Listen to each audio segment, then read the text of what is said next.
آپ کو بار بار اس حقیقت سے سامنا کروانا اس لیے ضروری ہے تاکہ آپ نقلی مال کو اصلی مال نہ سمجھ لیں۔ یہ دین ہمیشہ سے اس طرح کا سسٹم اور اس طرح کی اس کی تصویر نہیں رہی۔ ہم ان اللہ والوں کے ذریعے اسلام قبول کرنے والے ہیں کہ جنہوں نے کبھی دین کے نام پر کوئی وصولی نہیں کی۔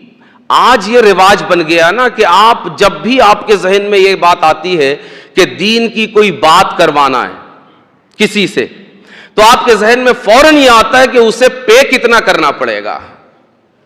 فوراً یہ ذہن میں آتا ہے پے کرنا پڑے گا، اس لیے کہ یہ رواج چل گیا۔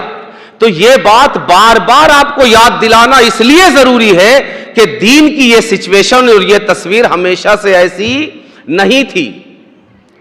اور یہ پرتے کھرچ کر پیشہ ور مولوی آپ کو نہیں بتائے گا، کیوں؟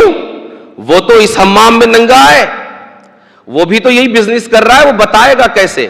اگر بتائے گا تو یہ بزنس کیسے چلے گا؟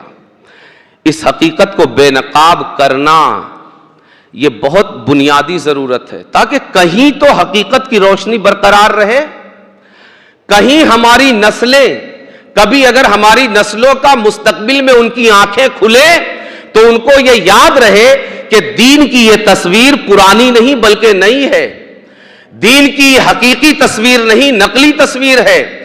دین کی حقیقی تصویر وہ ہے کہ جہاں دین کی بات کرنے کے لیے اور دین کا کام کرنے کے لیے پیسے پے نہیں کرنے پڑتے تھے، اپنی جان اور اپنا دل اور اپنا جگر پے کرنا پڑتا تھا۔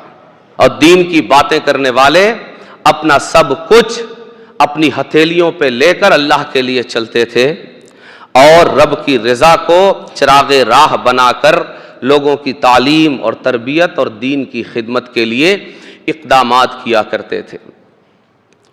اور دین کے ان خدمت گزاروں، ان سچے خادموں، ان سچے مبلغوں اور ان مخلص داعیوں کے سرخیل سرکار سیدنا خواجہ معین الدین چشتی اجمیری رضی اللہ تعالیٰ عنہ وارضاہ عنا کی ذات بابرکات ہے۔